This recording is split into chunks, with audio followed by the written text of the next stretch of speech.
By the spring of 1945, the U.S. Navy was the greatest maritime power the world had ever seen. And it is pretty remarkable how quickly that had happened. Only 50 years before, the United States was not even in the top 5 maritime powers. It did not commission its first battleship, the USS Indiana, until 1895. Now it had 23 of them, each 3 to 4 times bigger than the Indiana and 10 to 20 times as powerful. Whereas the Indiana had carried 4 13-inch guns, the new Iowa-class battleships carried 9 16-inch guns, and those guns could throw shells that weighed 2,000 pounds up to 20 miles. Even more dramatic was the U.S. Navy's new dominance in naval aviation. The U.S. had commissioned its first aircraft carrier, the Langley, in 1922. Now, not quite a quarter century later, it had 100 of them. I think I should say that again. In 1945, the United States Navy had 100 aircraft carriers in commission, a third of them large deck carriers that displaced up to 40,000 tons each and hosted up to 90 aircraft.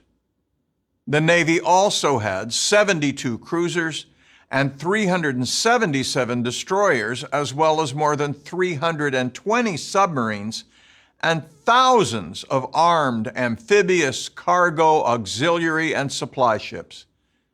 In short, it was not only the largest navy in the world, it was more powerful than all the other navies combined. Given that, it is not surprising that the Allied juggernaut was steaming swiftly toward victory over its Axis foes in the spring of 1945. In Europe, Allied armies closed in on Germany from the west, while the Soviet Red Army approached from the east. There was a brief scare in December of 1944 when the Germans counterattacked in what was known as the Battle of the Bulge. But by January, the vice was closing. Adolf Hitler's regime was clearly doomed, though he ordered his soldiers not to retreat, but to stand and die, which they did by the tens of thousands. In the Pacific, Japan remained a dangerous and increasingly desperate enemy, but it was clearly on the ropes. American submarines savaged Japanese trade. Army Air Force bombers destroyed Japanese cities, and the Navy's Marine Corps partners invaded more fiercely defended islands.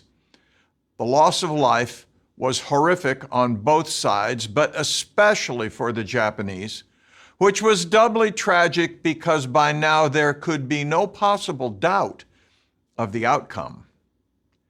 A key turning point was the American assault on the Marianas Islands in the Western Pacific, only 1,500 miles from Tokyo.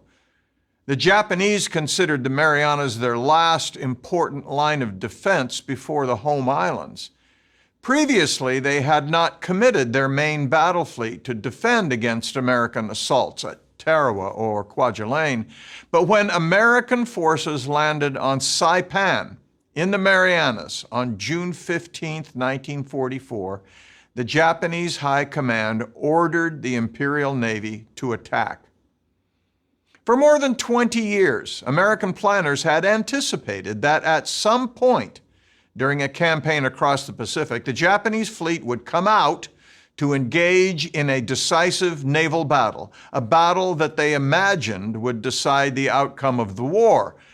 Of course, there had been many important naval battles already, including at Midway back in June of 1942, which had marked an important turning point in the war. But both U.S. and Japanese naval officers continued to imagine the one big battle that would decide the war. Now here it was. It took place in the Philippine Sea on June 19, 1944, only 13 days after the Allied landing in Normandy, D-Day. It says a lot about Allied materiel superiority that they could conduct 2 major operations the same month on opposite sides of the world.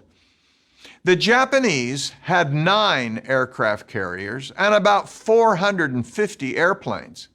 That was more carriers and more airplanes than they had used to attack Pearl Harbor, and many of their planes were newer and more sophisticated models that had been developed since 1941. But the pilots who flew them were mostly novices. The Japanese had lost so many skilled pilots in the 2.5 years of combat up to now that those who remained were younger and inexperienced. Some were teenagers. The Americans had more aircraft carriers, 15 of them, and twice as many planes, more than 900. At least as important was the fact that the American pilots were more experienced. Moreover, the American planes had both cockpit armor and self-sealing fuel tanks, which the Japanese did not. That allowed more American pilots to survive, even if they were shot down. Given that the U.S. Navy had more pilots and more experienced pilots, the outcome of the battle was entirely predictable. But it was not without controversy. The armor on American planes made them heavier than their Japanese counterparts, and that reduced their range. The American Carrier Group commander, Vice Admiral Mark Mitcher, wanted to get closer to the Japanese fleet so he could attack their carriers. But his boss, Admiral Raymond Spruance, said no. He wanted Mitcher's carriers to remain close to the invasion beaches on Saipan in order to provide cover for the Marines ashore. Mitcher didn't like it, but of course he obeyed. Consequently, the Americans stayed on the defensive during most of the air battle, shooting down the Japanese planes as they attacked. All told, the American pilots shot down 350 Japanese planes and destroyed another 100 on Guam's airfields. By comparison, the Americans lost only 33 planes. It was so one-sided, it was subsequently nicknamed the Great Marianas Turkey Shoot. The next day, Spruance cut the tether and allowed Mitcher to go on the attack. His pilots sank 1 Japanese light carrier and inflicted damage on several other ships. But the range to the target was so great that many of the American planes ran out of fuel on the return trip and had to ditch in the sea, though destroyers eventually recovered all but a few of the pilots and air crews. For the Japanese, the Battle of the Philippine Sea was an unalloyed disaster. Quite apart from the loss of 3 carriers, the loss of all those planes, and especially all those pilots, was devastating. And worse was to come. For many Americans, and for General Douglas MacArthur in particular, the ultimate objective of all the fighting was the recapture of the Philippine Islands. 2 years before, President Franklin Roosevelt had ordered MacArthur to leave the Philippines, and the general had publicly and dramatically promised, "I shall return." In the fall of 1944, he did. That October, American soldiers landed on the Philippine island of Leyte. Once the beach was secured, MacArthur himself waded ashore from a landing craft and proclaimed, "People of the Philippines, I have returned." Quite apart from the propaganda victory, here was an existential threat to Japan's survival. The supplies that Japan needed to continue the war, especially the oil, all flowed past the Philippines. If the Americans captured, or more accurately, recaptured the Philippines, they could cut off those supplies. The Imperial Japanese Navy had all but run out of carriers by now, and the few that remained were all but useless because Japan did not have enough carrier-trained pilots. But the Japanese did still have a significant number of battleships and cruisers, And to take advantage of that, they contrived a truly desperate plan. They decided that their best chance, maybe their only chance, was to lure the American carriers away from the invasion beach in Leyte Gulf by offering their own few carriers as bait. If the Americans took the bait and went after the carriers, the Japanese battleships and cruisers could thread their way through San Bernardino Strait, charge into Leyte Gulf, and destroy the landing force. It was a truly desperate plan, and incredibly, it almost worked. Vice Admiral Bull Halsey, commander of the American Third Fleet, including its 16 carriers, believed that Spruance had been too cautious in the Philippine Sea when he ordered the American carriers to stay close to the beachhead. And he was determined not to make the same mistake. When his scouts reported the approach of the main Japanese force of battleships and cruisers, Halsey's planes attacked them so ferociously they turned around and appeared to be in retreat. So when Halsey got another report that enemy carriers were approaching from the north, he decided to go after them.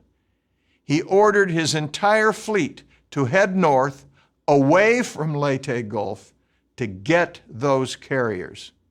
In effect, he took the bait.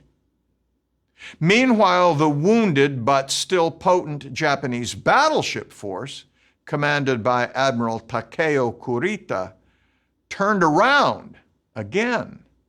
When it exited San Bernardino Strait, Kurita expected to find American warships there to confront him. Instead, he found nothing at all. Mystified by his good fortune, Kurita turned south toward the landing beaches on Leyte. Arguably, Halsey's decision, driven by his instinctive aggressiveness, was one of the great tactical errors of the war. It might have proved disastrous. That it did not was due mostly to a small group of American escort ships off Leyte Gulf that fought one of the most extraordinary naval actions of the Pacific War. As Kurita's big battleships and heavy cruisers bore down on the American beachhead in Leyte Gulf, a handful of U.S. destroyers and destroyer escorts charged them. It was like beagles attacking elephants. The destroyers fired their guns, launched torpedoes, made smoke, did everything they could to confuse and frustrate the big Japanese ships. Planes from the American escort carriers conducted bombing runs on the Japanese ships, some of them without any bombs. In the smoke and chaos of battle, the American resistance appeared more dangerous than it was. The Japanese sank 2 American escort carriers and 3 destroyers, but the frenzied American reaction convinced Kurita that he was facing Halsey's main fleet. Sleep-deprived, confused by the ferocity of the resistance, he ordered his fleet to turn around and head north. It had been a near-run thing. Yet when it was over, the Americans emerged from the Battle of Leyte Gulf with an astonishing victory. The U.S. Navy lost the light carrier Princeton, 2 escort carriers, and several destroyers. But the landing force inside Leyte Gulf was unscathed, and the invasion continued.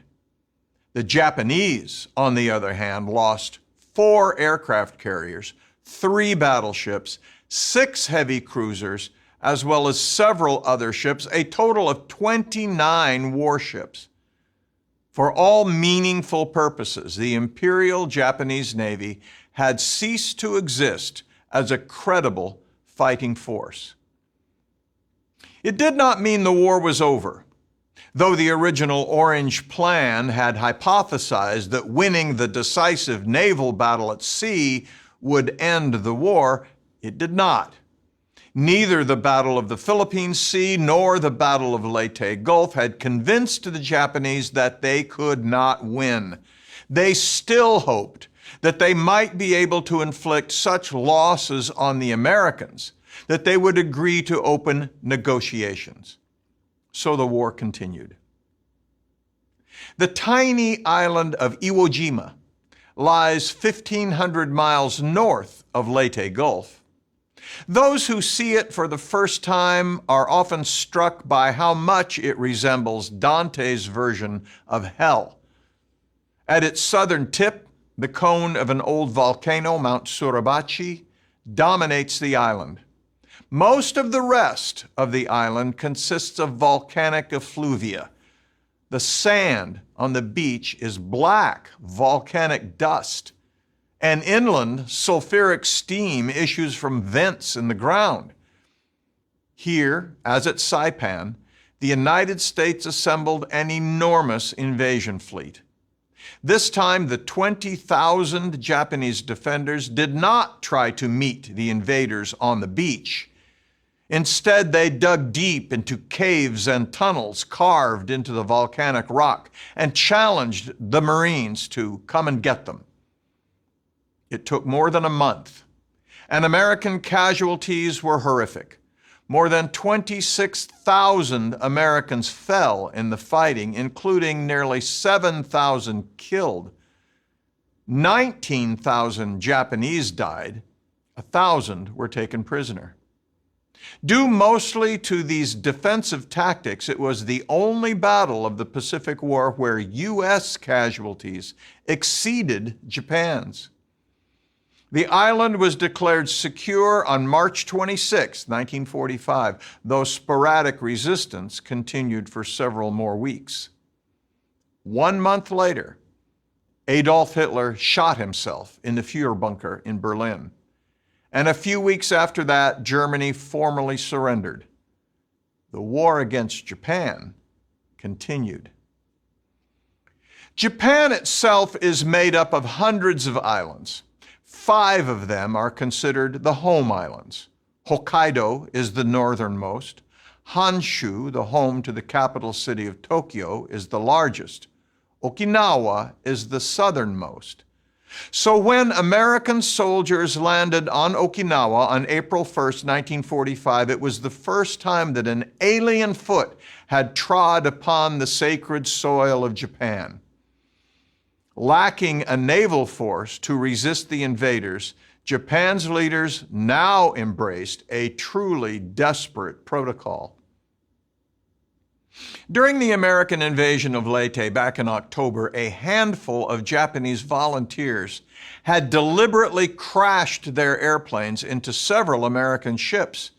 This special attack unit, with only 12 planes, sank 1 small carrier and crippled 5 others.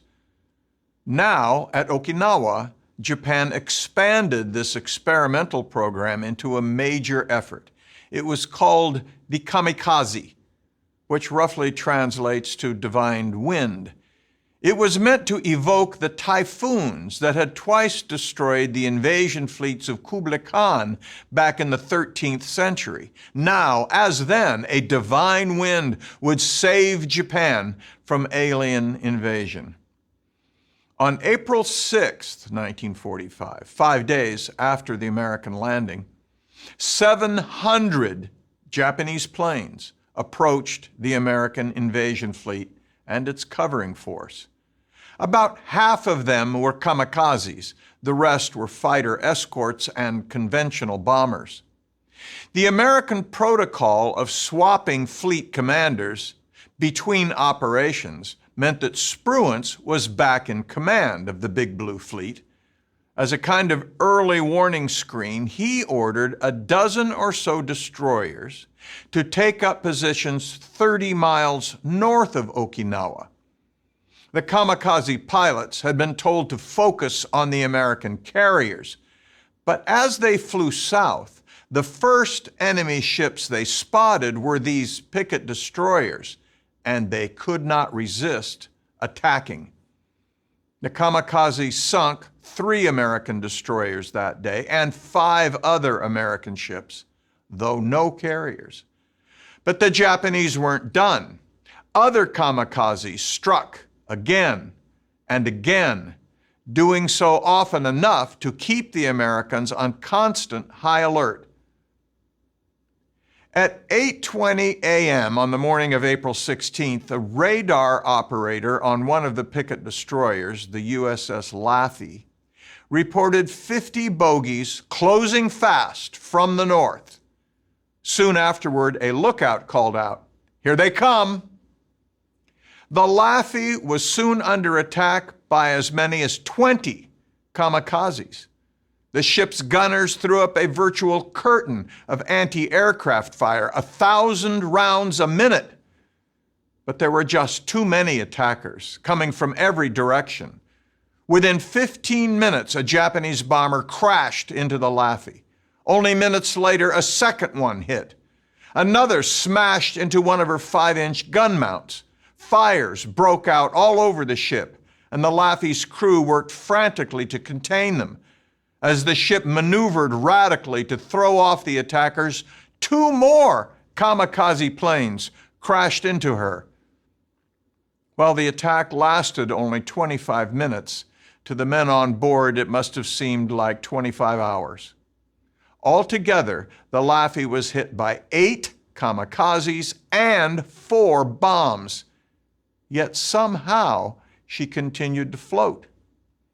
Listing badly with fires still burning, she was towed to Okinawa, where she underwent quick repairs and then proceeded, under her own power, to Saipan. Eventually, she made it back to the American West Coast. While her experience was hardly typical, it does suggest the chaos and frenzy of being under attack by a swarm of kamikazes. You might be interested to learn that the Missouri remains afloat today. Known as the ship that would not die, she became a museum ship and is open to visitors at the Patriots Point Museum in Mount Pleasant, South Carolina, near Charleston, alongside the aircraft carrier Yorktown. For the next few months, the Japanese continued to hurl clouds of kamikazes at the American invasion fleet off Okinawa. In May, a kamikaze hit the American aircraft carrier Bunker Hill, which Vice Admiral Mark Mitcher was using as his flagship. Mitcher was unharmed, but he had to transfer his flag to the Enterprise. 3 days later, another kamikaze hit the Enterprise, and Mitcher had to transfer again to the Randolph. Altogether, the kamikazes sank 36 American ships and damaged hundreds more. Yet for all that, the kamikazes did not do what the Japanese had hoped. They did not convince the American High Command to call off the invasion. But the Japanese had one more arrow in their quiver. It was the oversized battleship Yamato. Japan had built the Yamato during the 1930s in the belief that her superior size and enormous 18.1-inch guns could make up for American superiority in the number of battleships. When the Americans invaded Okinawa, she was virtually the only capital ship the Japanese had left. The Imperial Navy High Command felt humiliated that the Yamato remained passively at anchor, while others fought and died at Okinawa, and so she was ordered to join the battle.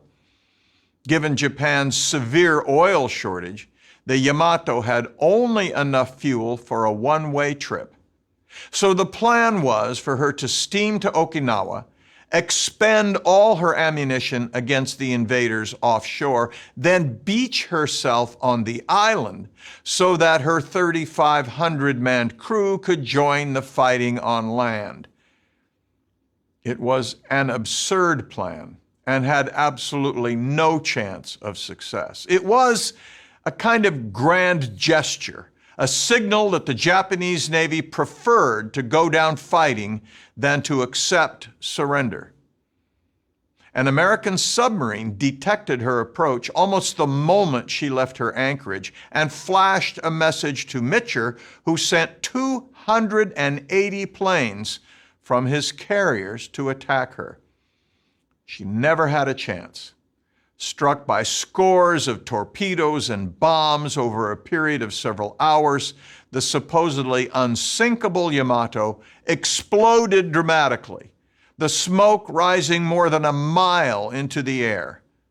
When the smoke cleared, the Yamato was gone, and with her went the last vestiges of the Imperial Japanese Navy.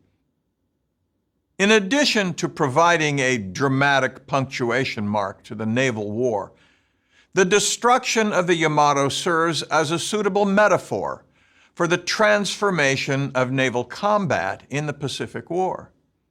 It began with carrier-based airplanes sinking American battleships in Pearl Harbor, and it ended with carrier-based airplanes sinking a Japanese battleship in the East China Sea.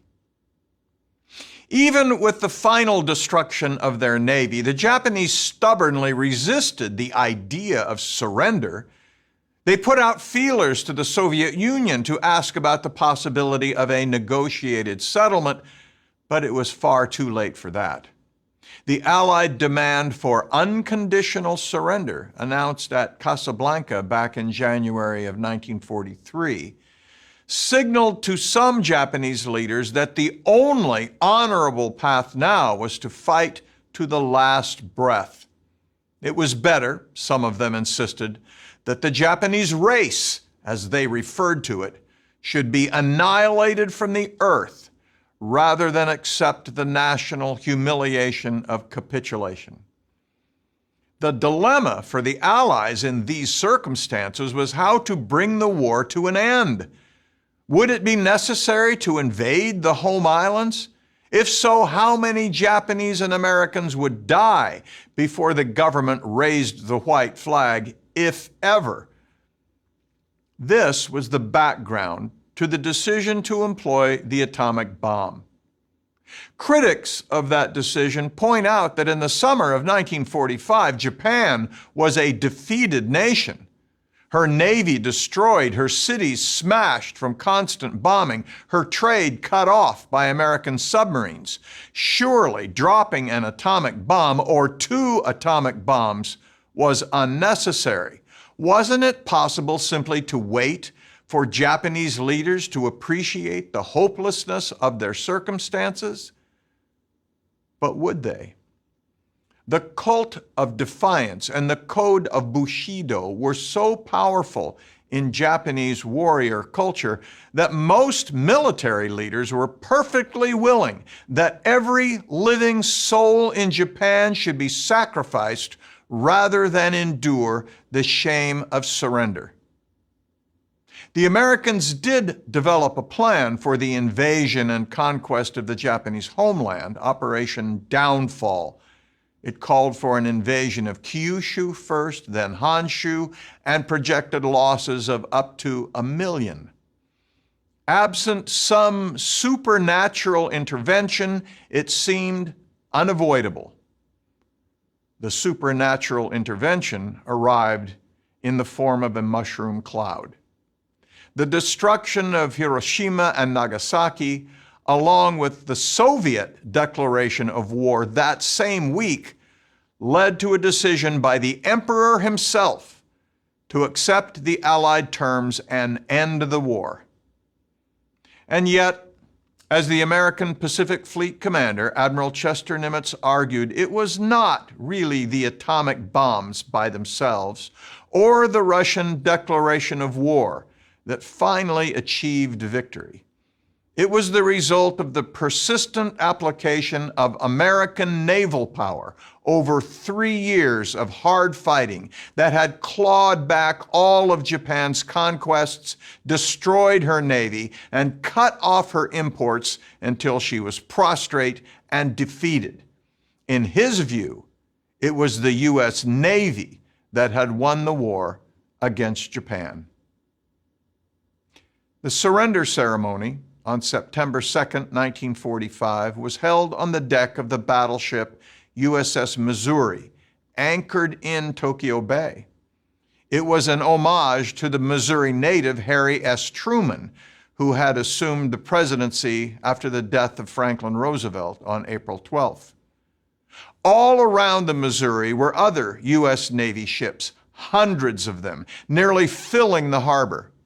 A staged flyover by American aircraft, the largest flyover in the history of aviation, included 400 B-29 Super Fortress bombers and 1,500 Navy carrier planes. It was a powerful reminder of why, in the end, capitulation had been Japan's only option.